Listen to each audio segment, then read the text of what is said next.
So this is the PEBCD. It's a coating process or plasma enhanced vapor chemical deposition. It's a process of the depositioning the plasma on the surface of the metal. So it's a deposition of the chemical on the surface of metal, also known as diamond light coating. Okay. Matibay talaga. So yun yung standard name niya, diamond light coating. So DLC. Yan pa sir yung pampatigas din ng bakal. DLC coating. very Okay. specific name. We call it the PEBCD, or plasma enhanced vapor chemical deposition. That's PEVC. the process ngayon ginagawa ng the brand ng machines namin, or the model ng machines namin, they call it the Armor Loop. Armor Loop, the unit Armor we're Loop. using is the Imperial. That's why on yung mga fixtures niya, the fixtures is getting set up. Yun yung mga fixtures niya, which yung nalagay namin sa loob. So it's being heated up to 300 degrees Celsius. Then yung mga gas Imperial. natin, different types of gases to the lines. This is their DLC coating. So we have the argon, the metal silane, hydrogen, etc. So the most expensive gas is this one.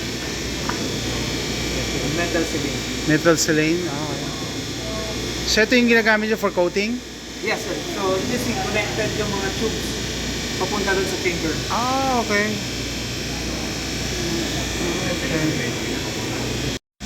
Yan siya. Yan yung after sanding.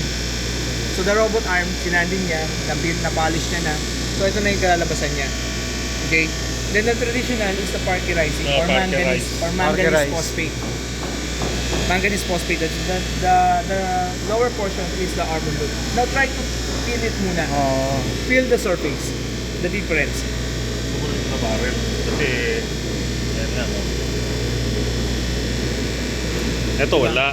Ito medyo magaspang ng konti. Is this more Ito, resistant to scratches? Yes sir. Okay. So the reason why we have the knife here, we Ah, like to okay. test kung kaya nyo siyang gasgasin. Ah, parang sa Quiapo lang ah. Pasok ko.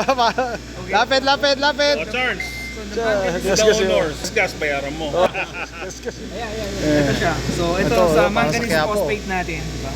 Pag inano mo, ganun oh. Meron. Makikita mo talaga yung scratch. So we go now the Armor loop. armor loop or the PECVD.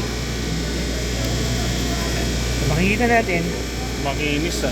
okay? Tunay So bang nakita mo siya, Oo. ang napudpod, Yung knife. yung knife. Ah, yung knife yan. Because when Okay. you wipe it out, Material lang na. Oh, magic. Pwede sa Quiapo ano, sir, to. yan, yung hardness niyan, ilan Rockwell? Lapit. Woo! Sa Quiapo, babad natin sa yung ano. loob niya is 20. 40. Lahat ng klase, 5 piso. Tumitigas ang Ang galing, oh. nagiging prepared. So I thought you scratch it, but it's the material of the knife. Okay, so lahat ng STK nyo ganito ang coating? STK, Okay. the 22 PCM, 22 the PCM. torch, the RD4, lahat siya ganyan. Yeah, you have to see it to believe it, guys. Armor Kasi loop. mo ba? Armor Bukan loop. ko sir ah. Yeah. Armor loop. Yeah. You break it, you buy it. Yeah. Armor loop is Oo nga, parang Yeah. drawing ka lang. the process is Oo. Wala. Ang tigas. Magic.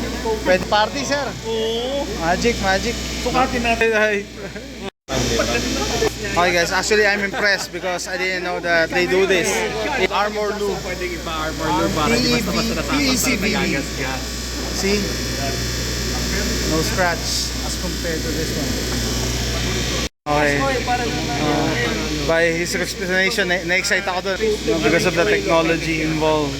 They also put this armor lube in their torch, inside their BCGs. Pero yung hindi siya they pwedeng take gamitin gas sa loop. aluminum.